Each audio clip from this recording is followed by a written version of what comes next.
Segala sesuatu disebut rahasia bagi mereka yang tidak tahu. Bagi yang sudah tahu, bukan rahasia lagi. Makanya ilmu paling rahasia, bukan berarti rahasia ini tidak boleh dibagikan.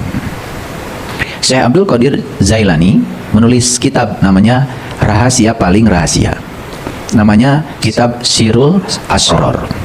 Jadi kalau diterjemahkan itu Kang Yudi, rahasia yang paling rahasia. Betul. Tapi ditulis kitabnya. Tapi tulis kitabnya. Tulis. Udah rahasia paling rahasia. Tapi bikin ditulis buku. kitabnya. Nama kitabnya aja Rahasia Paling Rahasia. Tapi kitabnya ditulis. Sirul Asror.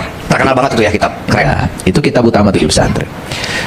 Jadi saya dulu membaca kitab-kitab itu tuh berulang-ulang ya. Saya baca Ihya Ulumuddin, saya baca kitab Risalatul Qusairiyah, saya baca kitab Sirul Asror, Yes. saya baca kitab Mi'raj As-Salikin, saya baca kitab Miskatul Aluma. Anwar. Miskatul Anwarnya Ya. Imam keren ya.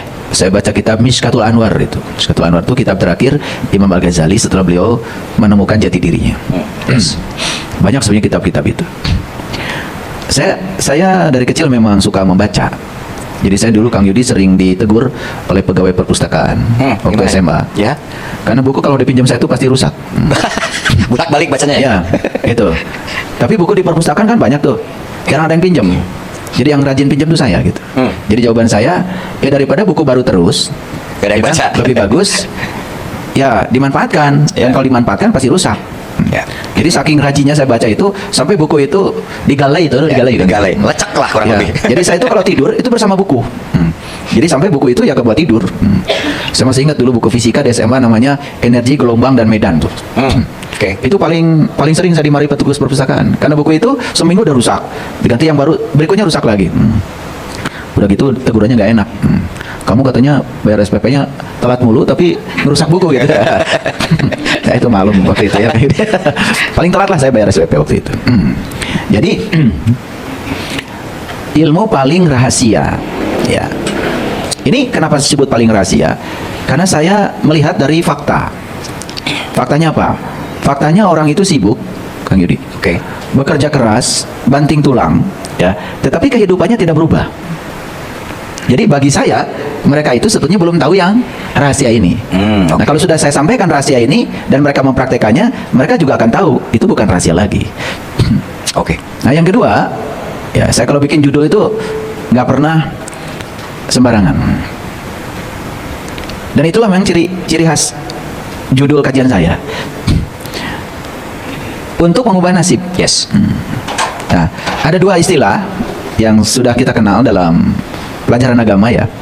Ada takdir, ada nasib. Bagi saya, kenapa Allah mengatakan Allah tidak akan pernah mengubah nasib suatu kaum? Ya. Kalau dia sendiri tidak mengubahnya. Jadi Allah itu menggunakan kata nasib, bukan kata takdir. Jadi bagi saya, takdir itu memang tidak bisa diubah. Apa tuh takdir? Pokoknya takdir itu segala sesuatu yang sudah terjadi, itu sudah berlalu. Yes. Walaupun baru sedetik yang lalu. Jadi segala sesuatu yang sudah terjadi, itu sudah berlalu. Dan semua yang sudah berlalu tidak bisa diubah. Karena kita tidak bisa hidup ke masa lalu. Kan hidup tuh di sini, saat ini, sekarang. Nafas kita sebagai modal hidup kan tidak bisa dibawa ke masa lalu. Ya. Nafas juga tidak bisa dibawa ke masa depan. Nafas itu kan sekarang, di sini kita rasakan. Makanya saya sering mengatakan bahwa hidup itu adalah di sini, saat ini, seperti ini, sekarang. Itulah hidup. Oke. Jadi takdir itu sebetulnya adalah segala peristiwa apapun itu yang sudah terjadi sedetik yang lalu sekalipun, itu takdir. Yes, sepakat ya. Dan takdir itu tidak bisa diubah. Tetapi sudut pandang kita terhadap takdir itu masih bisa diubah.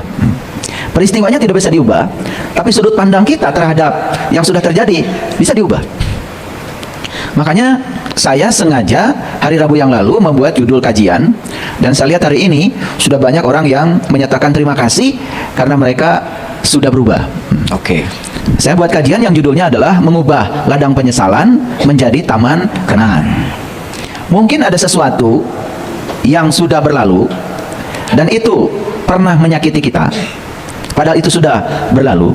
Itu bisa menyakiti kita karena sudut pandang kita terhadap kejadian itu yang buruk. Oke. Tapi ketika kita ubah sudut pandang kita terhadap kejadian itu, bisa jadi hari ini kita bisa mengubah ladang penyesalan itu menjadi taman kenangan. Contoh sederhana begini. Ada orang sedang bekerja di perusahaan, Kang Yudi. Oke. Dia punya gaji yang cukup. Tiba-tiba tuh dia mendapatkan fitnah atau apa saja yang mempengaruhi pemilik perusahaan. Oke. Ini cerita nyata. Dan saya tiap hari kan dapat ada privat khusus, ya, yang sudah antriannya luar biasa sampai hari ini. Dan saya mendapati pengalaman-pengalaman ini dari mereka yang privat dengan saya. Pada saat kejadian itu, bayangkan ya, punya gaji yang cukup, Oke.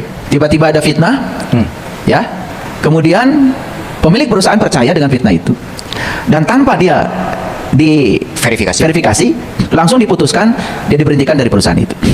Saat itu dia tidak menerima. Tetapi seiring dengan berjalannya waktu, ya, karena dia sudah tidak bekerja di situ lagi, dia merintis sebuah perusahaan sendiri. Oke. Dan tidak diduga perusahaan ini bisa berkembang dalam waktu yang sangat cepat dan dia menjadi sangat kaya sekarang. Nah, awalnya dia memandang itu sebagai ladang penyesalan. Dia marah sama yang memfitnah, dia marah sama pemilik perusahaan, dia juga marah pada dirinya sendiri. Ya. Tetapi semesta ini selalu mengajarkan sesuatu yang luar biasa. Dan sekarang di titik ini dia menemukan berkah.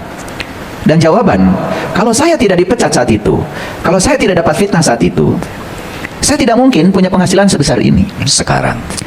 Oke.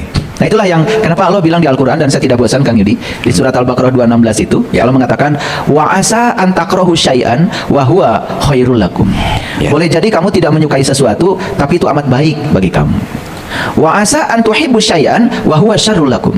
Boleh jadi kamu menyukai sesuatu, padahal itu racun bagi kamu. Wallahu ya'lamu, Allah tuh tahu. Allah punya rencana yang hebat buat kamu. Wa antum la ya'lamun. Cuma kamu tidak memiliki sudut pandang sejauh sudut pandangnya Allah.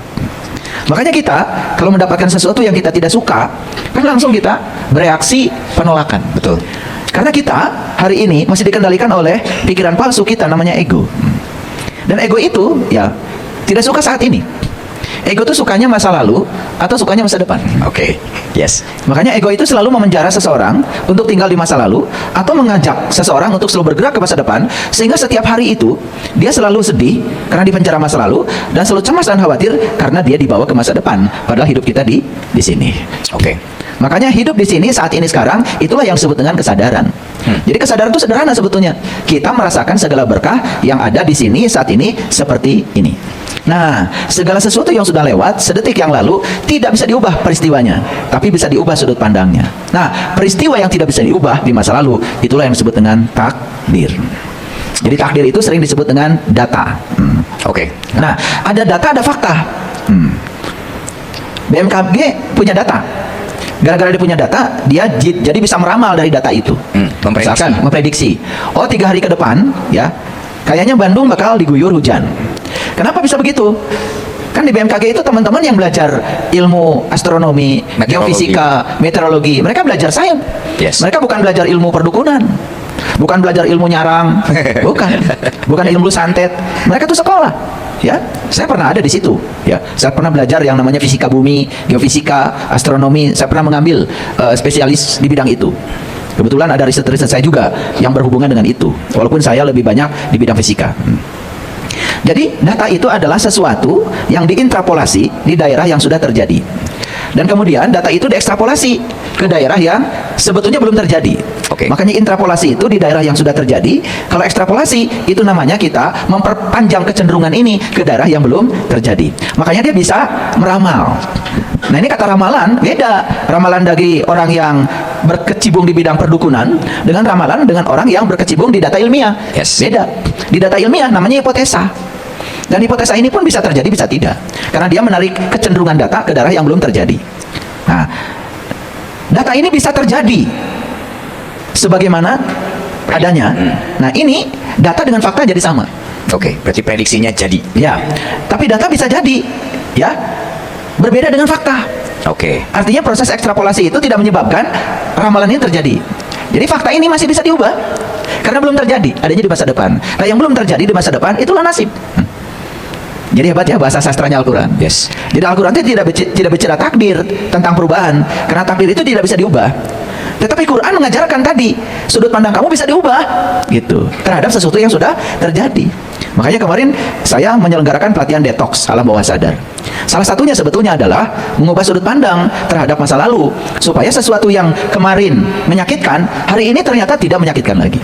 Ya. Saya tadi pagi ada yang WA sama saya, salah satu peserta detox. Ya, ketika di detox itu sampai muntah, ya, sampai pingsan, ya, sampai pingsan, ya, sudah diterapi oleh teman-teman, ya, ternyata nggak sembuh-sembuh. Kemudian terapi saya lebih ajaib lagi. Saya suruh buka matanya, suruh lihat mata saya, suruh pelotot lihat mata saya, baru dia senyum, baru dia sadar. Nggak pakai doa macam-macam, suruh lihat mata saya aja. Dan ternyata setelah pulang ke rumah, dia merasakan sebuah kebahagiaan yang luar biasa. Oh, semua beban-beban mental saya yang tertimbun di sini hilang, dan sekarang saya merasakan sebuah kebahagiaan yang tidak bisa diceritakan pada siapapun. Yang jelas, saya seperti terbang. Ya. Gitu, ya. Itulah ya, kenapa saya ingin membagikan detox ini, metode detox ini, karena saya tahu dari kecil itu kita begitu banyak mendapatkan tekanan dan penjara. Penjara pertama dari lingkungan keluarga, bicara keras sedikit, lompat-lompat sedikit, langsung dilarang. Selalu yang ada di otak kita itu adalah jangan, jangan, jangan, jangan. Dan itu otomatis. Udah berapa banyak kata jangan yang kita dengar? Itu penjara pertama. Oke. Begitu disekolahkan, ya, kebebasan kita dirampas. Kita diseragamkan dengan teman-teman yang lain, padahal wajah kita berbeda. Dikasih baju seragam. Coba lihat negara-negara yang beradab, sekolahnya tidak pakai seragam. Sudah diseragamkan bajunya, diseragamkan lagi tindakannya, treatmentnya. Yeah. Seolah-olah semua itu sama. Golongan darahnya beda, tipe otaknya beda, oleh guru diperlakukan yang sama. Sehingga ketika kita ini melawan situasi itu, disebut nakal dan dikeluarkan dari sekolah. Yeah. Diskor. Seolah-olah sekolah itu adalah penjara yang kedua karena memberikan hukuman. Padahal anak kita disekolahkan itu kan supaya sadar, malah diajarkan ketidaksadaran oleh orang-orang yang tidak sadar. Dihukum ini, dihukum itu, betul nggak? Akibatnya sekolah menjadi penjara kedua setelah rumah yang tidak membahagiakan. Di rumah tidak bahagia, di sekolah tidak bahagia. Sistem pendidikan tidak membahagiakan. Akibatnya apa? Dia cari tempat yang membahagiakan. Oke, mencari pelarian. Mencari pelarian, betul nggak? Banyak nggak tumpukan di sini? Banyak. Dan saya lihat, mohon izin ya, saya tahu ya, Bapak Ibu mengatakan, oh saya tidak punya masalah. Karena itu sudah masuk di alam bawah sadar, sudah tidak disadari. Tapi kalau di detox oleh kami, nanti keluar itu penyakit itu. Cacing-cacingnya keluar itu, belatung-belatungnya itu keluar, bisa muntah itu. Sampai ada yang satu kresek itu muntah, keluar itu. Ya. Ternyata emosi itu begitu dikeluarkan, itu juga secara fisik memberikan dampak pada aspek fisik. Tuh. Ini judul yang saya sampaikan ini adalah saya ingin membuka ya sedikit rahasia ilmu yang sudah saya alami, saya rasakan, dan saya akan bagikan pada siapapun yang mau. Saya punya keyakinan kalau diamalkan ilmu, maka akan bisa mengubah nasib.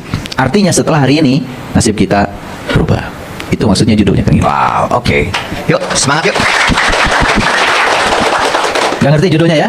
Oke, notit ya, notit. Oke.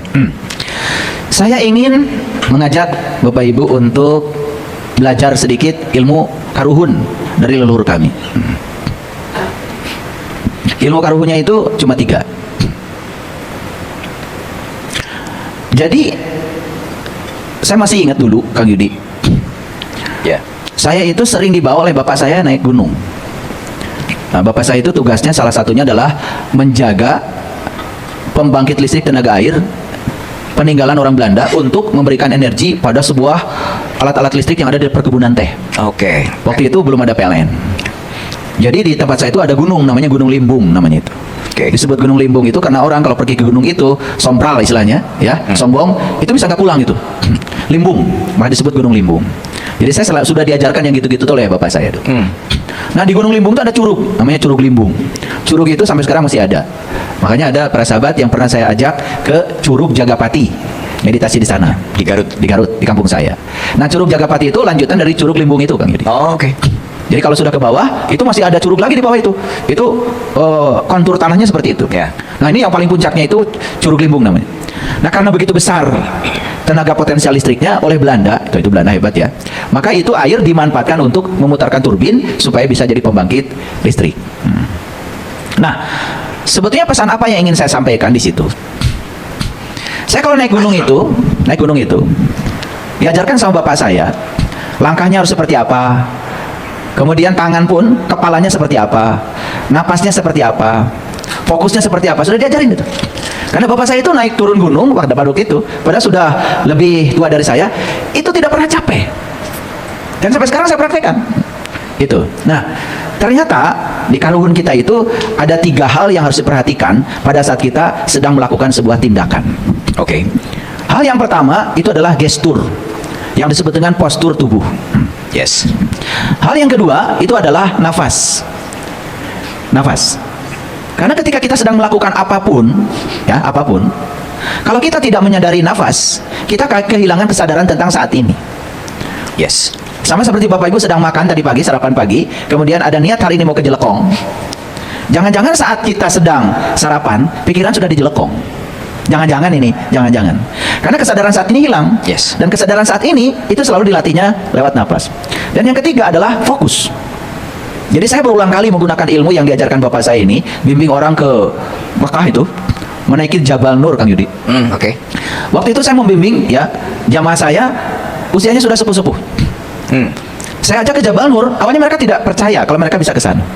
Saya ajarkan yang 3 tadi itu, bagaimana gestur tubuh, bagaimana kesadaran nafas, dan bagaimana kita fokus. Ya. Gitu. Sengaja saya bawa mereka ke Jabal Nur itu malam, Oke. supaya nggak lihat tanjakan. Karena masih ada yang nakal. Kalau dibawa siang, pasti lihat tanjakan. Lihat tanjakan pasti. Begitu lihat tanjakan, kita tuh sudah berpikir capek. Tanjakannya sebanyak ini, tingginya sebanyak itu. Lalu kita, oh saya harus ada di sana. Kita jadi kehilangan fokus tentang saat ini. Padahal jalan itu kan tidak 1000 langkah sekali. Jalan itu kan selangkah-selangkah aja. Jadi saya gunakan ilmu bapak saya itu saking seringnya. Jadi setiap ada hujan besar, Kang Yudi, di kampung saya, itu mampet tuh, listrik mati. Oke. Bapak saya naik ke gunung. Turbin dicek. Ya, disingkirkan itu sampahnya turun lagi. Itu belum lama Numpuk lagi. sudah numpuk lagi. Karena itu kan banyak ranting di gunung itu. Naik lagi. Itu bisa dalam satu periode hujan itu bapak saya 3 kali itu gunungnya gini. Hampir 80 derajat. Wow. Ketinggiannya itu. Terjal itu. Tapi saya di situ belajar dari bapak saya. Maka sekarang ya, kalau bapak ibu bareng dengan saya, ya nggak pernah saya ngos-ngosan. Ya, pelajarannya sederhana: gestur tubuh, sadar nafas, dan kemudian fokus. Makanya kalau kita jalan, ya lihat aja 1 langkah di depan, selangkah sadari nafas, syukuri bahwa kita masih hidup. Gimana langkah kaki? Tegakkan badan. Karena kalau kita bongkok ke depan, ya bongkok ke depan untuk naik untuk naik, ini jadi tubuh kita gesturnya jadi tidak bagus, lekas capek. Sama seperti kalau mencangkul. Kenapa ada orang di kampung bisa mencangkul, ya 1 hektar beberapa orang dalam sehari? Kalau kita ini, ya yang tidak punya ilmunya, nyangkulnya posisi tubuhnya Salah. sembarangan, itu kan bisa sebentar udah sakit pinggang, besok nggak datang lagi. Betul nggak? Iya, sama seperti bapak ibu nih. Saya perhatikan, duduknya nggak ada yang benar. Duduknya nggak ada yang benar. Ya, coba duduk yang benar. Coba sekarang, tegakkan pinggangnya. Tegakkan pinggang. Nggak apa-apa bawahnya seperti itu, tapi tegakkan pinggangnya. Begitu pinggang ditegakkan, bapak itu merasa nyaman dengan pinggang. Ini kan duduk ini, kebiasaan gini kan? Ya, gitu. Bahkan kita juga jalan tidak percaya diri, nunduk seperti itu.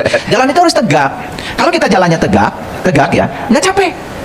Coba lihat tuh orang-orang di Jepang, mereka tuh kalau jalan tegak dan cepat. Ya. Jadi posisi tubuh ketika jalan, ketika nyangkul, ketika makan, ketika apa itu harus betul. Itu gestur itu.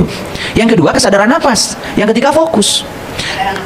Kesadaran nafas itu menyadari kalau kita sekarang bernafas. Bisa lihat saya nggak sekarang? Kenapa? Karena bernafas. Itu aja. Kesadaran nafas itu begitu. Kita ini ya untuk menyadari bahwa kita sekarang bernafas saja tidak ada waktu. Karena pikiran kita sudah melanglang buana kemana-mana. Ya, karena tidak mengerti. Jadi sekarang, coba sekarang semua hadir di sini, saat ini sekarang, ya sadari bahwa kita sekarang sedang bernafas. Gara-gara bernafas, Bapak Ibu bisa mendengarkan suara saya. Gara-gara bernafas, Bapak Ibu bisa melihat saya. Gara-gara bernafas, Bapak Ibu bisa duduk. Gara-gara bernafas, Bapak Ibu bisa merasakan semua sensasi yang ada di sini. Sebentar, napas berhenti. Semua kemewahan itu hilang. Bahkan begitu kita berhenti bernafas, semua yang disebut dengan milik kita dalam sekejap pindah tangan ke tangan orang lain. Betul atau tidak? Yes. Mewah nggak napas itu? Mewah. Tidak ada orang di ruangan ini kalau mau ditukar napasnya dengan 3 triliun mau. Betul nggak? Tidak ada. Mau nggak kamu tukar napasnya 3 triliun? Kamu terima uang 3 triliun tapi sekarang tidak bernapas. Mau nggak? Saya kira tidak ada. Betapa mewahnya napas ini sampai tidak bisa diuangkan. Tapi sadar nggak kalau sekarang kita sedang bernapas? Tuh, tidak sadar. Makanya apapun yang dikerjakan harus melibatkan 3: gestur, nafas, dan fokus. Bapak Ibu ada di sini sekarang. Gesturnya bagus. Coba tegakkan lagi badannya, kurang tegak tuh. Coba rasakan ketika badannya tegak, enak gak? Tiba-tiba pinggang jadi nyaman, sehingga kita tidak merasa kesal. Ya, duduk itu ya, duduk itu cara bersila itu yang benar, bukan begitu. Bersila itu yang benar begini nih. Perhatikan saya. Ya, ini diangkat ke sini. Kalau ini diangkat ke sini, ini langsung ikut tegak. Coba bersila. Tadi kan kita bersila begini, ini kan ini jadi bengkok, ini jadi kesel. Lama-kelamaan tulang belakang juga jadi nggak lurus, betul nggak? Coba sekarang bersilanya gini, angkat ke sini.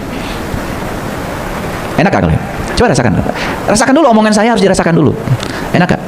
Enak kan? Ini langsung ikut tegak.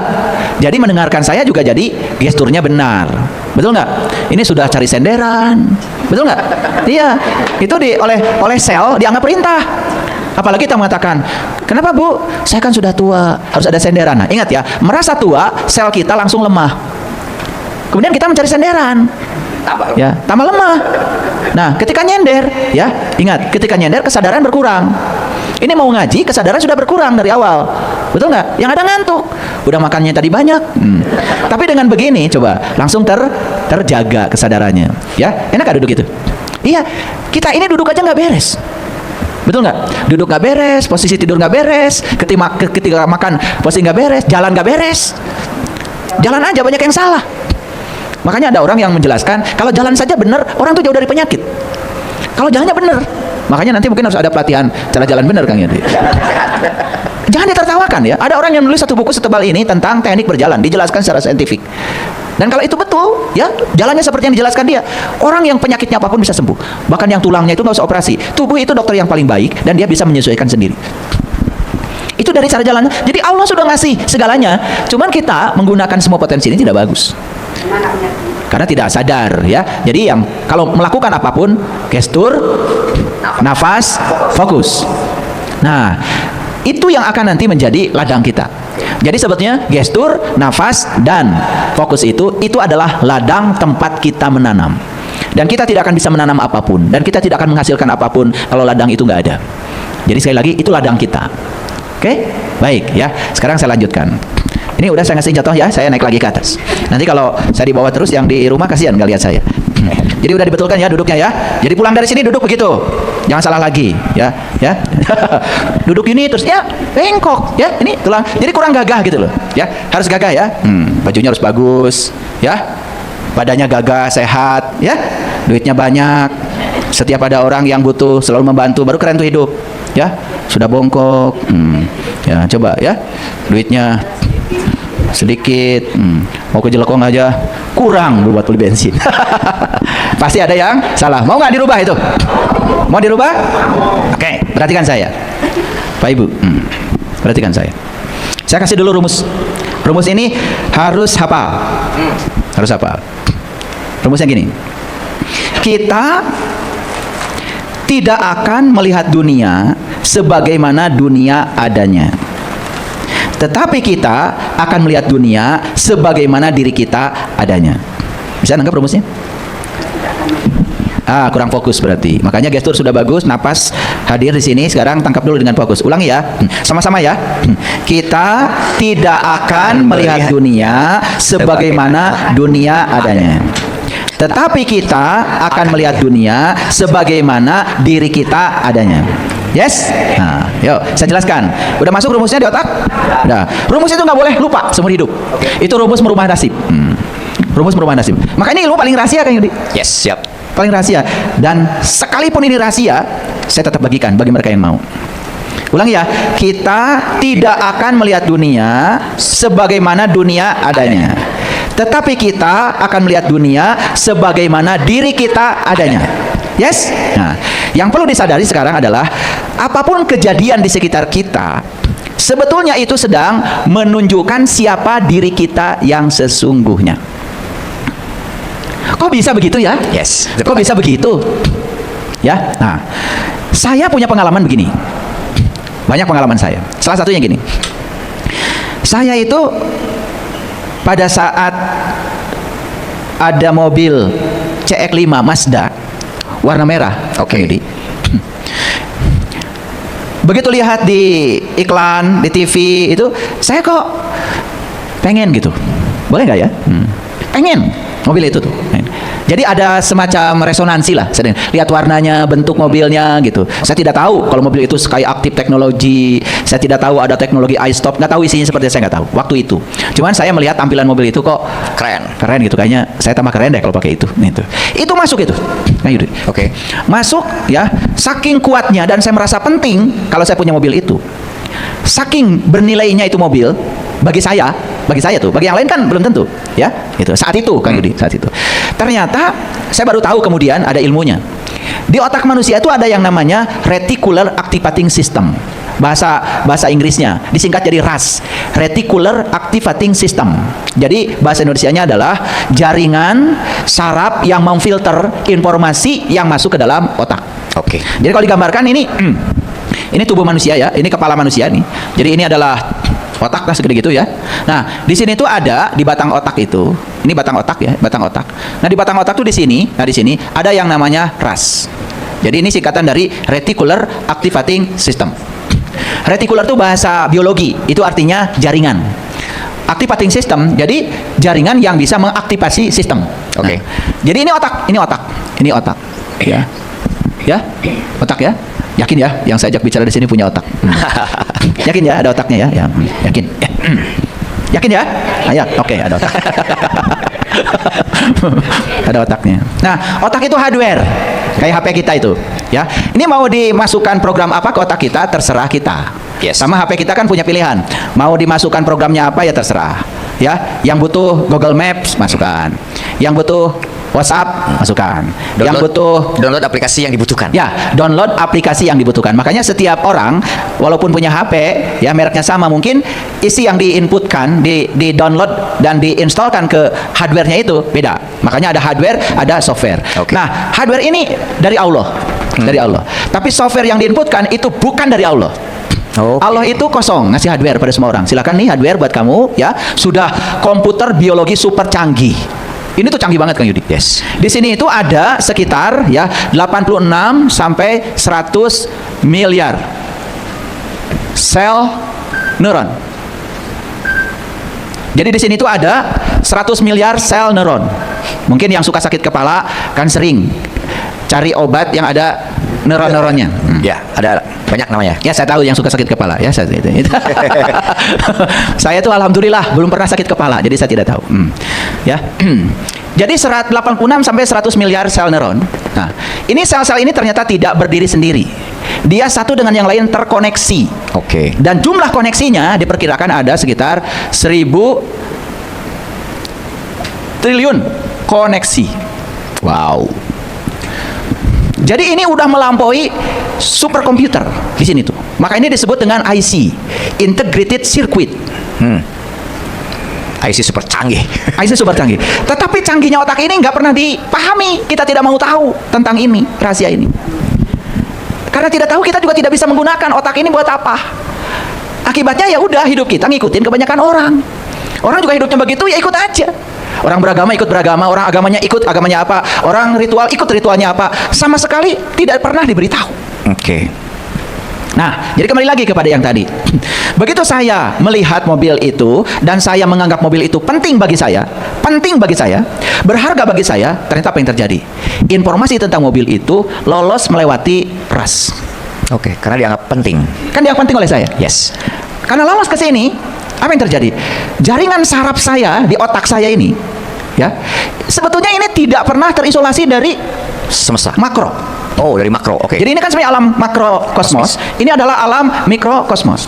Dan ingat ya, Allah itu kan meliputi seluruh semesta, bukan sosok. Beliau itu adalah energi universal yang meliputi semuanya. Berarti kan beliau juga meliputi saya. Yes. Seluruh sel otak saya juga diliputi oleh beliau. Betul. Clear sampai sini? Nah, ini agak tinggi sedikit. Yes. Jangan ngurusin kombi gunah terus.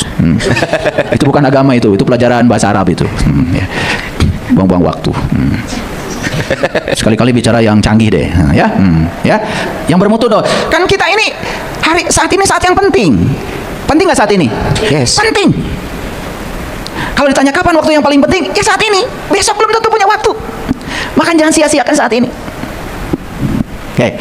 Jadi karena dianggap penting, Kang Yudi, lolos tuh informasi tentang mobil itu. Gambaran tentang mobil itu sudah ada di otak saya. Oke. Apa yang terjadi dengan otak? Ternyata otak ini, begitu dia melihat, mendengar, ada informasi yang dianggap penting, otak itu mulai memberikan perhatian. Sehingga terjadi yang namanya proses selektivitas informasi. Oke. Apa yang terjadi? Saya keluar rumah, itu ketemu mobil itu.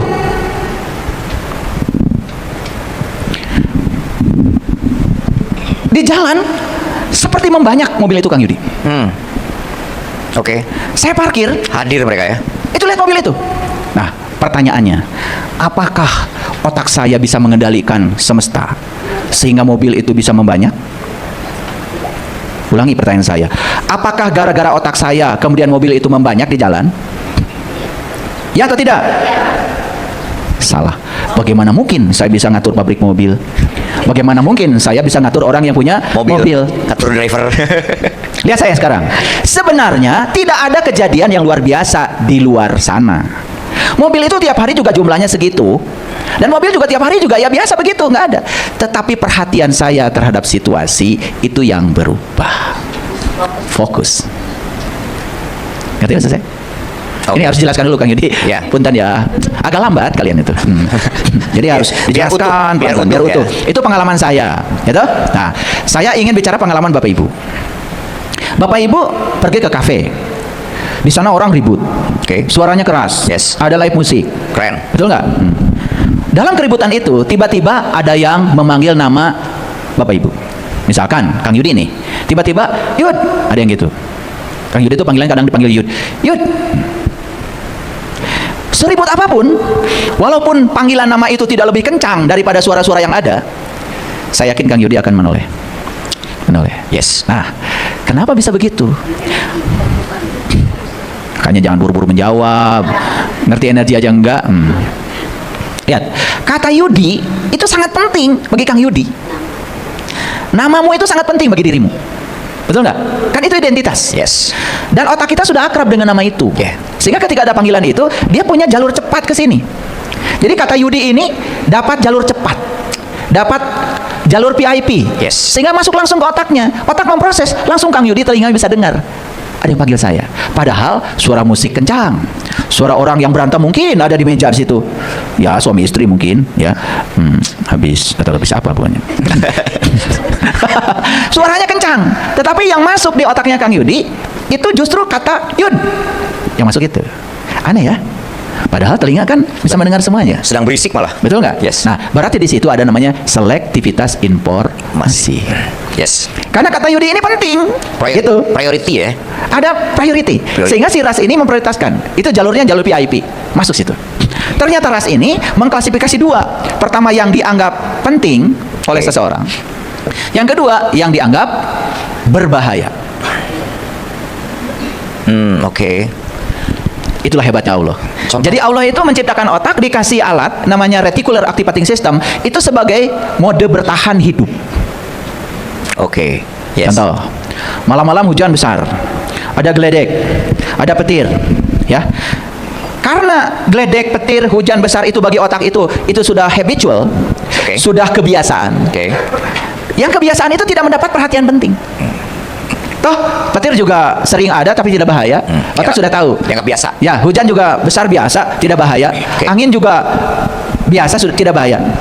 Otak itu tahu, itu tidak bahaya. Oke. Tetapi di tengah hujan petir itu, tiba-tiba anak kecil menangis. Padahal tangisan anak kecil tidak lebih kencang daripada suara petir. Saya mau nanya, Bapak Ibu kalau lagi tidur hujan, bisa nggak tidur lagi hujan? Tetap bisa tidur. Padahal suara itu masuk. Iya. Berarti hebat ya, ada yang ngejaga di sini. Oh, itu biasa lewat. Itu biasa. Tidak semua informasi bisa masuk. Apa yang terjadi? Yang masuk cuman anak kecil yang menangis. Langsung bangun, langsung kejar, langsung digendong. Betul nggak? Pernah nggak begitu? Ah, itu selektivitas informasi. Jadi otak ini punya selektivitas. Oleh karena itu maka yang akan lolos dapat jalur cepat ke sini yang penting atau yang berbahaya. Contoh, Bapak Ibu lagi nyetir. Setel musik. Ya. Tapi nggak kerasa, saking dengar musik, asik, joget-joget, mobilnya agak sedikit nyelonong ke kiri. Ya. Tiba-tiba ada yang langsung tit. Tiba-tiba langsung cet, gitu. Ya. Bayangkan. Kalau itu informasi dari klakson tidak lolos lewat ras, dan itu dianggap biasa, dianggap tidak penting, Bapak Ibu mungkin sudah nabrak orang. Hebat ya Allah. Hebat nggak Allah? Ya. Loh, kenapa sih kalian nggak pernah melihat hebatnya Allah? Karena semua diabaikan. Semua tanda tanya Allah itu diabaikan. Makanya di Quran dikatakan, sesungguhnya ya orang-orang yang merugi di semesta ini adalah orang-orang yang menyangka dia sudah berbuat sebaik-baiknya, padahal semua perbuatannya sia-sia. Cuma dua. Satu, dia lalai terhadap tanda-tanda Allah. Dua, lalai terhadap Allah itu sendiri. Itu diabadikan di Quran surat Al-Kahfi itu. Makanya manusia yang rugi itu gara-gara dua. Satu, lalai terhadap tanda-tanda Allah. Begitu banyak yang harus dibaca di semesta ini, tapi kita tidak membacanya. Akibatnya, ya kita hidup seperti orang lain, ya. Orang melamar kerja, ya gitu kan? Ya, orang dapat gaji. Orang gajinya nggak cukup, sama kita juga nggak cukup. Dan kita seneng aja gitu, ngikut-ngikut banyak orang gitu. Tidak mau jadi diri sendiri. Ya. Tidak pengen gitu, ya maaf, ya. Penghasilannya berkelimpahan, banyak, tidak ada lagi pertengkaran cuma karena kurang, gitu. Padahal pertengkaran tiap hari terjadi, itu kan tanda. Jadi kalau suami ngasih uang sama istri kemudian baru 3 hari habis, itu bukan boros, duitnya sedikit. Cuman diartikan boros, padahal duitnya sedikit. Itu kan sebenarnya tandanya udah muncul. Artinya peringatan, oh penghasilan saya gak cukup. Udah, ganti pekerjaan, cari pekerjaan yang itu kan sinyal dari Allah. Kamu kerja di sini nggak berkembang, ya, nggak usah nuntut gaji ke perusahaan, nggak usah demo, nggak usah. Seberapa banyak pun orang yang demo, malah perusahaannya pergi ke luar negeri, betul nggak? Dipaksa menaikkan gaji perusahaan, sementara perusahaan juga tidak punya penghasilan sebesar itu. Akhirnya perusahaan ya lari ke luar negeri. Akhirnya malah nggak dapat kerjaan sama sekali. Jadi mengubah nasib itu bukan di luar, Bapak Ibu. Mengubah nasib itu di dalam. Yes. Di dalam. Nah ini larinya nanti ke sana. Ini ngerti dulu. Oke. Ngerti? Jadi yang dianggap penting oleh seseorang yang sangat emosional, dia mendapat jalur khusus. Yang kedua yang dianggap berbahaya. Itu dapat prioritas bagi ras ini. Nah, sekarang ini kita bicara yang ini. Kalau ini sudah insting. Oke. Udah insting. Ya. Kita bicara yang ini nih. Yang penting. Yang penting. Ini penting, ini sangat subjektif bagi semua orang. Sangat subjektif bagi semua orang. Nah, sesuatu itu dianggap penting atau tidak, itu tergantung bagaimana keyakinan kita dibentuk. Keyakinan dibentuk. Contoh. Ada nggak orang yang punya keyakinan kalau uang itu sulit? Ada kan? Ya. Bapak Ibu punya keyakinan itu? Ya bilang tidak itu nggak apa-apa. Tapi saya tahu alam bawah sadarnya nggak begitu. Ini yang bilang tidak itu sebenarnya ini mulut ya. Tapi alam bawah sadarnya nanti kalau dihipnos sama saya akan keluar. Karena apa? Karena ada data yang sudah masuk menjadi keyakinan yang dibangun secara berulang dari kecil. Misalkan gini, setiap kali kita minta jajan sama orang tua, selalu orang tua ngasih ceramah, kamu jajan aja, cari uang itu susah. Pernah nggak dengar itu? Yang pernah dengar itu, masuk tuh. Besok minta jajan lagi, kamu jajan aja, mencari uang itu susah. Itu baru kata-kata. Lalu berikutnya ya dipukul, diapa, banyak tindakan-tindakan itu yang memberikan informasi dan keyakinan pada diri bahwa uang itu susah. Nah, lihat, kata susah tentang uang ada di mana sekarang? Ada di sini. Sudah masuk, lolos lewat ras. Makanya kembali pada rumus yang tadi. Kita tidak melihat dunia sebagaimana dunia adanya. Awas ya. Jadi yang kita lihat ini di dunia ini itu bukan dunia, bukan. Kita tidak bisa melihat, kita tidak akan melihat dunia sebagaimana dunia adanya. Jadi yang kita saksikan di luar itu bukan dunia. Bukan. Yang sedang dilihat di luar itu adalah rumus yang kedua. Tetapi kita sedang melihat dunia sebagaimana diri kita adanya. Jadi sebetulnya yang kita saksikan di dunia ini itu adalah keyakinan yang sudah mengakar di diri kita. Fokus kita akan selalu ke situ. Refleksi ya. Selektivitas informasi. Yang kita lihat adalah refleksi diri, bro. Ya, refleksi diri. Okay. Betul. Jadi kita ini ya ada di dunia yang sama, tetapi karena keyakinan berbeda, fokus kita tuh jadi beda. Oke. Ini maksud saya. Ya. Nah, kembali lagi. Nah, dalam sebuah ruangan tuh, misalkan di restoran, ada orang yang ini cerita tentang keburukan orang lain di meja A. Baru selesai arisan. Oke. Bisa juga habis kajian, belajar idgham biguna. Nah, yang ini sedang berbicara tentang serius tentang bisnis. Yang ini sedang cerita tamasya ke luar negeri. Di meja ini sedang cerita tentang cita rasa makanan yang enak. Meja itu lain-lain. Nah, kita akan mendengar suara ini dengan intensitas yang mungkin sama. Tapi kita akan memberi perhatian pada meja mana tergantung keyakinan kita. Oke, ketertarikan. Ya, mana yang penting tadi? Oke. Mana yang penting itu? Nah, bagi mereka yang pesimis, tidak suka berbisnis, ya, sukanya hanya makan, itu pun kalau ada gratisan, itu ya. Kira-kira tertarik ke meja mana itu? Nah, meja ini, yang meja ini. Cita rasa Meja ini, makanan. meja ini. Nah, jadi bagi dia itu memang di otaknya ya, cuman itu makanan enak gitu ya, ya, apalagi kalau gratis gitu kan. Kebetulan di sini sedang cerita makanan enak dan gratis. Kebetulan. Nah, sebetulnya kenapa perhatian kita ke sini? Itu mekanisme selektivitas otak. Yes, oke. Karena itu diberi perhatian, maka ini akan membesar. Tapi ada orang yang dia selalu menangkap apa-apa sebagai peluang. Dia mendengarkan ide orang sukses, dia merasakan kesuksesan orang lain, gitu ya. Dan dia percaya bahwa ketika dia bisa merasakan kesuksesan orang lain, dia bisa berada di titik itu seperti orang lain gitu. Dia walaupun intensitasnya sama, semua meja itu, dia akan tertarik pada meja yang cerita tentang bisnis. Apakah orang ini dihadirkan oleh kita? Tidak.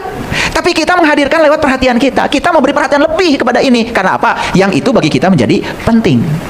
Nah, yang kelompok A tadi masih ingat ya, habis arisan? Habis arisan. Arisan ya. Nah, sedang membicarakan keburukan orang. Nah, ini yang senang dengan gosip ya, dan tidak menganggap bergosip itu sebagai dosa gitu ya, ya. Padahal kan saya sudah bilang ya, gosip itu sangat berbahaya bagi yang bergosip dan tidak ada efek sama sekali bagi yang digosipkan. Ya, karena apa? Ya, gosip itu sebenarnya sedang menarik ya semua keburukan itu ke dalam dirinya sendiri. Makanya gosip itu doa. Jadi kalau Bapak Ibu sedang bicarakan orang, Bapak Ibu itu sedang berdoa akan seperti orang yang dibicarakan. Oke. Persis itu. Kenapa? Nah, ada rumusnya kalau di Sunda. Rumusnya gini, Kang Yudi. Ini rumus harus dihafal.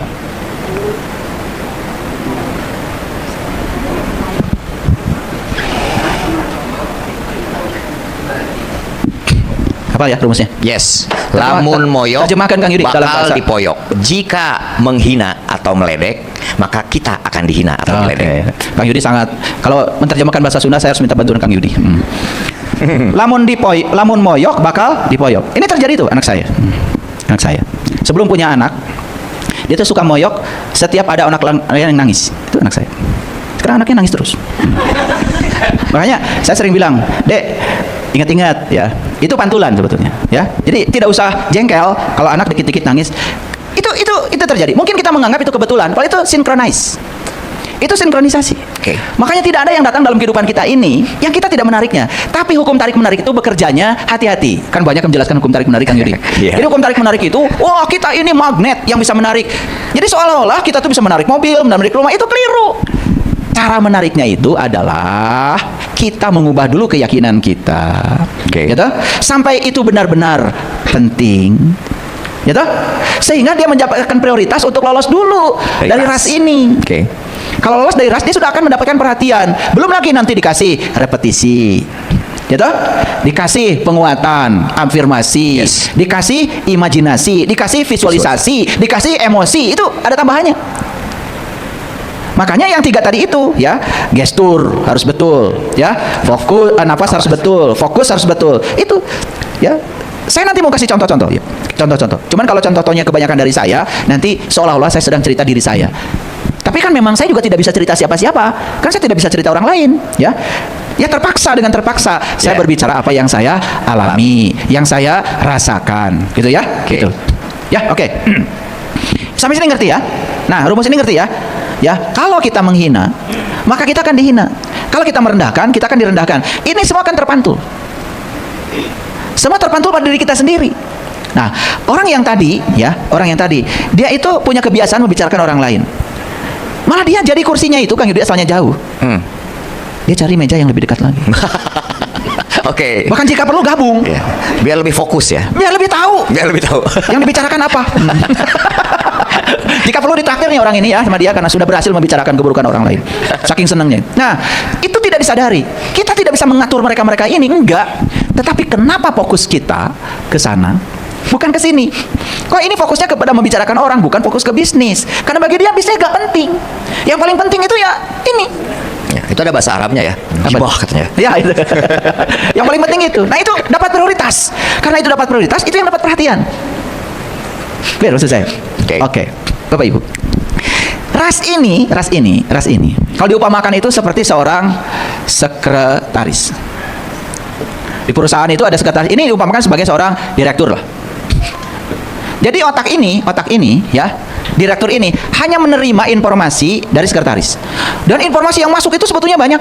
Yes. Yang kirim surat ke direktur itu banyak. Cuma si direktur ini hanya menyeleksi informasi yang sudah hanya menanggapi dan memberi perhatian pada informasi yang sudah dipilihkan oleh sekretaris. Nah, si sekretaris ini perannya sangat penting.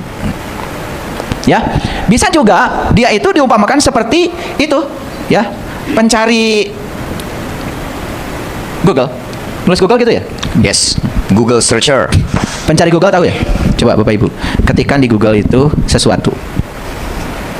Ya, ketikkan aja di YouTube nama saya, Saiful Karim. Keluar tuh semua tentang saya. Termasuk yang menghujat saya, yang menghina saya, keluar tuh semua.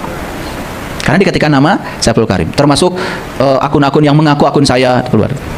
Yang berkenan dengan saya. Jadi sekarang Bapak Ibu, mau didatangi apa?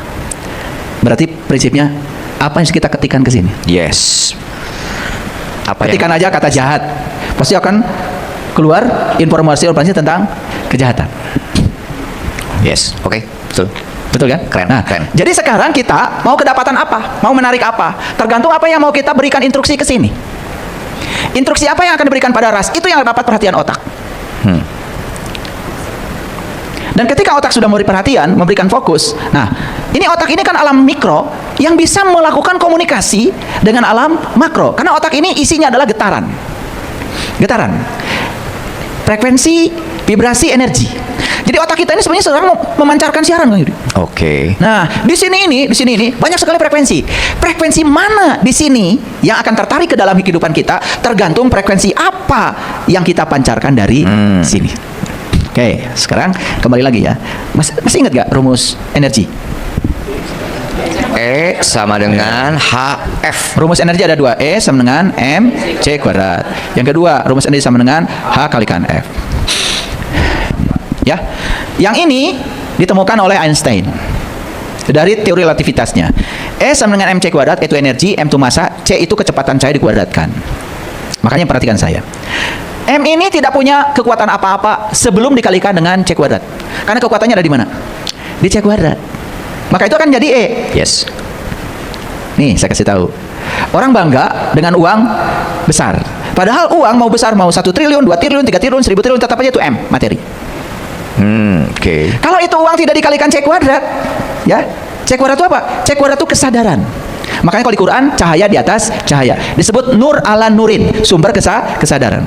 Makanya ya, kalau kita punya M tidak dikalikan dengan C kuadrat, dia tidak jadi E. Ingat, E itu menjadi besar bukan oleh M, tapi oleh C kuadrat. Yes. Bayangkan C kuadrat itu kan, C itu 3 kali 10 pangkat 8 meter per detik.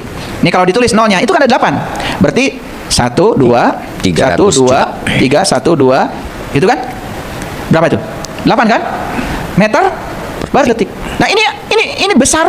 Ada 1, 2, 3, 4, 5, 6, 7, 8. 3 kali 8 itu cara menulis matematika pakai notasi supaya tidak terlalu banyak nulis nolnya. Ya, betul. Itu aja, Yes. menyingkat. Jadi kadang-kadang orang-orang sains membuat sesuatu disingkat. Misalkan kalau ada tulisan K, orang fisika udah orang sains tahu itu kilo, itu berarti 1000. Kalau nulis M, itu mega, itu 10 pangkat 6, 1.000.000. Yes. Kalau giga, itu 10 pangkat 9. Kalau tera, 10 pangkat 12. Makanya lihat itu di memori, ya. Ada tulisan T, berarti ini sudah tera. G, giga. Sudah sepakat semua. Nah, itu namanya konvensi. Siapa yang sepakat? Yang mau menyepakati. Kalau kamu tidak sepakat juga nggak apa-apa, juga tidak ikut percaturan dunia. Yeah. Misalkan gini, kamu jualan kain, 1 meter itu panjangnya sekian, itu sepakat. Yes. Di Amerika sekian, di Pasar Baru sekian, di Tanah Abang sekian, semeter tuh panjang sekian, itu sudah ada perjanjian internasional. Itu ya 1 meter panjang sekian itu disimpan tuh di Paris. Jadi kalau orang mau mengkalibrasi 1 meter harus ke Paris. Karena di Paris disimpan itu pakai platina iridium. Ya pakai platina iridium. Semeter segini itu perjanjian dunia. Lah kamu mau jualan kain, semeter ya suka-suka saya. Saya jamin kamu nggak akan laku. Karena tidak mau gaul. Itulah orang yang merasa benar sendiri, coba perhatikan ya. Nggak mau gaul. Tidak mau menerima pendapat dari orang lain. Tidak mau menerima perbedaan. Merasa benar sendiri. Akhirnya ya lokal aja, jago kandang. Kalau udah menghujat orang kayak yang paling benar aja. Padahal ilmunya cetek, belum pernah belajar apa-apa. Kalau orang ilmunya luas, tidak mungkin menghukumi orang. Yes. Orang ilmunya luas, sudut pandangnya luas, nggak akan menghakimi orang. Yang suka menghakimi orang itu baru belajar pegang mic.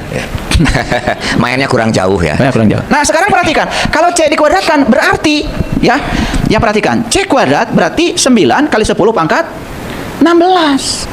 Dikuadratkan itu jadi melipat jadi 9. Coba 1 2 3 4 5 6 7 8 9 10 11 12 13 14. Tepuk tangan dong ayah, lihat 16. sampai sepanjang itu nulis. Ya, nih, ini dikasih itu kan, berarti ini segini apa nih? Miliar. Segini triliun. Segini 90.000. 90.000 Jadi triliun. dibacanya adalah 90.000 triliun. Sekarang ya, kalau M-nya cuma 1, kalikan 90.000 triliun. Yes. Langsung jadi besar E-nya. Jadi kalau M-nya sebesar apapun, ya, kalau tidak ada C kuadrat, tidak ada E. Perhatikan ya, mohon maaf. Ada orang kaya merasa hampa dengan kekayaannya. Dia bangga-banggakan kekayaan yang 1000 triliun, 2000 triliun. Kalau tidak ada C kuadrat, tidak ada energi. Kalau kekayaannya itu hanya untuk dirinya sendiri, orang lainnya tidak merasakan kekayaannya, orang lain tidak merasakan keberadaan dia sebagai orang kaya, tetangganya aja susah, dia tidak pernah bantu. Tidak ada E. Nah, jadi sebetulnya C kuadrat ini disebut energi keberkahan. Oke. Nah, kita ingin punya C kuadrat, ya, M-nya berapapun, E-nya jadi besar kan, jadi. C kuadratnya kuncinya. Kuncinya C kuadrat, karena ini cuma konstanta kecil. Coba, kita punya 1 kilogram beras. Kalau dikalikan C kuadrat, itu jadi berkah. Gimana caranya? Ya tentu saja. Kita tahu itu 1 kilogram dapatnya dari mana. Betul nggak? 1 kilogram itu untuk apa? Lihat saya semua. 1 kilogram dimasak. Jadi berapa piring nasi kira-kira ibu? Biasa 1 kilo? 8 piring. Udah pengalaman. 8 piring. Perhatikan saya. 8 piring. 8 piring. Itu berapa joule energinya? Kita hitung sekarang. Dalam 1 kilogram. Oke, kita belajar Berarti matematika dan fisika energinya ya. sama dengan 1 kilogram dikalikan 90.000 triliun. Ini triliun. Ini kilogram dikalikan meter per sekon kuadrat. Ini jadi 90.000 triliun joule. Ini udah jadi energi. Nah, dalam 1 kilogram itu punya kemampuan 90.000 triliun joule. Itu bisa mengangkat Pulau Jawa. Wow. Dalam 1 kilo itu.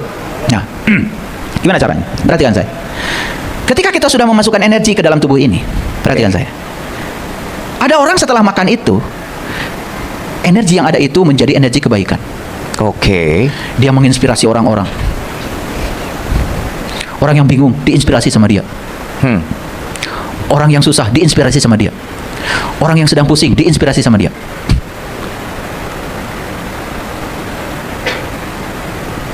Kebayang energinya berlipat-lipat? Oke. Tapi coba, ada orang habis makan di restoran tadi, bicarakan orang lain. Menginspirasi? Menginspirasi keburukan. Dan keburukan, no C kuadrat. 1 kilo tetap aja 1 kilo. Oke. Tidak ada apa-apanya. Dia kehilangan berkahnya. Ini fisika yang sangat keren. Yes. Bapak Ibu, makanya setelah makan nasi, makan daging, makan sayur, harusnya pertanyaannya, what next? Kebaikan apa mau saya lakukan setelah makan ini? Ini malah tidur. Masih mending yang tidur daripada yang menghujat. Masih mending yang tidur daripada yang menebarkan kebencian. Ada orang habis makan, pidato di publik, memprovokasi orang lain supaya timbul kebencian. Dia menambah kegelapan semesta ini. Harusnya dia mencahayakan semesta, kan C kuadrat. Yes. Cahaya di atas cahaya. Yuk, sekarang Bapak Ibu pikirkan, sudah berapa berapa piring makanan yang kita santap? Pertanyaannya, dalam usia seperti sekarang ini, mohon izin, sudah berapa banyak orang yang dapat manfaat dari keberadaan Bapak Ibu di dunia ini? Ya, yang terdekat aja, keluarga. Sudah berapa banyak? Berapa banyak orang yang terinspirasi oleh kita? Kita menginspirasi orang yang asalnya bukan siapa-siapa, dia menjadi berdaya, jadi mandiri. Dikuadratkan? Yes. Energi. Dikuadratkan. Keren. Jadi kuncinya di mana? Di M atau di C kuadrat? Sekarang perhatikan rumus yang ini. Ini adalah konstanta. Sekarang ini frekuensi. Jadi makin besar frekuensinya, makin besar energinya. Sekarang apa itu frekuensi? Frekuensi itu adalah banyaknya kejadian persatuan waktu. Berarti frekuensi itu apa? Frekuensi itu pengulangan. Repetisi ya. Repetisi. Jadi segala sesuatu yang diulang pasti akan lolos lewat ras. Kalau dia lolos lewat ras, dia menjadi E, menjadi energi. Tetapi yang diulang apa? Ras ini ternyata tidak bisa membedakan mana yang moralitas, mana yang non moralitas. Dia itu netral. Dia hanya melihat pengulangannya saja. Oke. Bayangkan orang yang setiap hari mengulang-ulang keyakinan lama. Uang itu susah, uang itu susah, cari kerja itu susah. Oke. Apa yang terjadi? Yang lolos ke sini, itu yang dianggap penting. Dan itu yang kemudian dipancarkan ke semesta. Oke. Yes. Maka dia setiap hari hanya melihat berita-berita yang menguatkan keyakinan dia. Ulangi ya? Sesuai panggilan Ya, dia. dan yang dia lihat di semesta ini adalah segala informasi yang menguatkan keyakinan dia. Semestanya tidak berubah, cuman perhatian dia hanya tertuju kepada yang menguatkan keyakinannya. Lihat orang pesimis. Dia akan ketemu dengan orang yang pesimis. Ketemu dengan informasi yang Tidak pesimis, menguatkan, tidak ya. menguatkan. Dia akan ketemu dengan segala peristiwa di semesta ini yang menguatkan keyakinan dia, sehingga dia merasa dibenarkan. Oke. Tuh kata saya juga, cari uang itu susah. Oh, besok ceramah tentang cari uang itu susah. Bikin pelatihan. Oke. Ini ya, jadi yang lolos ke sini itu di sini ras ini hanya berbicara pengulangan berdasarkan teori ini. Nah, ketika E ini akan membesar karena F-nya frekuensinya membesar, apa yang terjadi? E terus membesar, dia menguat. Terserah. Yang membesar di sini itu apa? Kalau yang membesar di sini adalah cinta, maka kita akan menarik cinta. Yang membesar di sini adalah ketiadaan cinta, kita akan terus menarik ketiadaan cinta. Makanya kuncinya sederhana. Maaf ya Bapak Ibu, yang sudah tahu rahasia ini, tahu rahasia ini, perhatikan ya, dia sudah mempraktekkan rahasia ini, hidupnya berubah. Dia tidak sembarang mengetikkan sesuatu di sini untuk mencari Google, apalagi mengetikkannya berulang-ulang. Hati-hati ya, akan hati-hati. Sangat hati-hati. Makanya saya sering mencari kata-kata yang tidak melemahkan. Saya dulu ya ujian sidang kalau gini, teman-teman ribut, takut tidak lulus. Perhatikan, takut tidak lulus. Kata takutnya tidak dipahami oleh ras, tapi kata tidak lulusnya dipahami. Karena begitu bilang, kan sebenarnya yang ditakutkan itu tidak lulus. Yes. Tidak lulus energi bukan? Energi, getaran bukan? Getaran, ya. Getaran. Jadi dia itu sangat takut tidak lulus. Apa yang terjadi? Dia paham kata tidak lulus itu. Oke. Dia takut gagal. Kata takutnya tidak dipahami, tapi kata gagalnya itu di situ kata kuncinya. Jadi sebenarnya ras itu hanya membaca keyword, kata kunci. Oke. Nah, kata kunci itu sudah masuk. Gagal, tidak lulus. Jadi saya mau ujian sidang, ya saya percaya diri aja. Saya tahu dosen-dosen yang menguji saya, mereka itu tidak mengalami apa yang saya alami. Kan yang meneliti saya, dia cuma menguji. Yes. Dan dia itu sebetulnya tidak tahu yang saya lakukan. Jadi saya percaya diri aja. Kata gagal nggak ada, kata tidak lulus tidak ada. Saya tampil 15 menit, saya ujian master, tidak ada pertanyaan. Tepuk tangan aja waktu itu. Makanya begitu saya keluar, kamu ini ujian sidangnya tercepat. Terus ada pertanyaan? Nggak ada pertanyaan. Nggak ada pertanyaan. Bahkan profesor saya yang membimbing saya bilang, ditanya penguji, Bapak ada pertanyaan? Cukup, sudah bagus. Nggak ada. Kenapa? Saya tidak berpikir gagal. Saya tidak berpikir tidak lulus. Saya bisa dan saya percaya diri. Kuncinya apa? Yang melakukan riset saya. Dosen-dosen itu tidak melakukan riset. Mereka hanya oleh negara diberi untuk menjustifikasi saya. Tapi mereka tidak mengalami yang saya alami. Jadi saya sudah sangat siap. Mau lari kemana juga. Gak ada rasa takut. Sama. Maaf Bapak Ibu. Bapak Ibu bisa merasakan nggak energi saya ketika saya berdiri di sini? Yes. Saya merasakan. Saya setiap kali mau bicara, pasti saya duduk di sini. Saya koneksikan dulu kesadaran saya dengan kesadaran semesta. Saya minta dibimbing seutuhnya. Saya satukan karena Saiful Karim tidak ada. Yang ada adalah dia yang sedang menggunakan saya. Terserah kau mau menggunakan apa. Kalau bahasa Al-Quran kan, Subhanaka la ilma lana illa ma 'allamtana innaka antal alimul hakim. Maha suci Engkau ya Allah, sungguh aku nggak tahu apa-apa kecuali Engkau yang memberitahu. Itu energi loh. Ketika kita mengucapkan kalimat itu dengan penuh kesadaran, langsung terkoneksi. Saya yakin pengetahuan yang lahir selalu pengetahuan baru. Rumusnya mungkin rumus yang lama, Ya. tetapi Terus ide-idenya terus berkembang. Yes. Ada selalu layar baru yang terbuka. Gitu. Kuncinya apa? Kuncinya itu. Nah, jadi hati-hati mengetikkan kata yang mau di Search. search. Di filter, dicari. Gini, Bapak Ibu. Saya mau bekerja. Saya tanya, kenapa Anda bekerja? Karena mencari uang. Jadi bagi dia, yang paling penting adalah uang. Apa yang terjadi? Dia akan terus mengejar-ngejar uang. Apalagi dia percaya bahwa kebutuhan saya akan terpenuhi kalau saya punya uang. Padahal tidak semua kebutuhan harus pakai uang. Banyak dalam hidup saya yang hadir ke rumah saya nyaris nggak pakai uang. Saya butuh avocado, nyampe rumah sudah ada 1 keranjang avocado tanpa uang.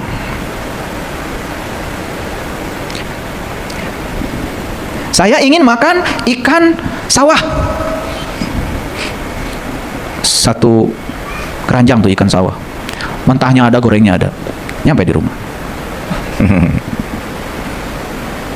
Bisa nggak kita bypass tanpa uang? Bisa. Tapi keyakinan kita harus dirubah dulu. Kalau kita punya keyakinan, saya akan punya A, kalau saya punya uang, maka A itu hanya bisa terwujud kalau Anda punya uang. Anda akan mengejar uang terus-menerus. Keyakinan. Kenapa? Kita punya keyakinan, saya akan punya beras kalau saya punya uang. Saya tidak punya keyakinan itu. Beras akan tetap ada. Ada uang, nggak ada uang. Mobil saya tetap penuh bensinnya. Ada uang, nggak ada uang. Saya bisa jalan-jalan ke luar negeri. Ada uang, nggak ada uang. Bisa nggak di-bypass? Bisa. Itu keyakinan. Oke. Tapi kalau kita memandang bahwa uang itu adalah kata kunci, maka dia akan lolos dari ras. Dan di sini yang paling bernilai apa? Uang.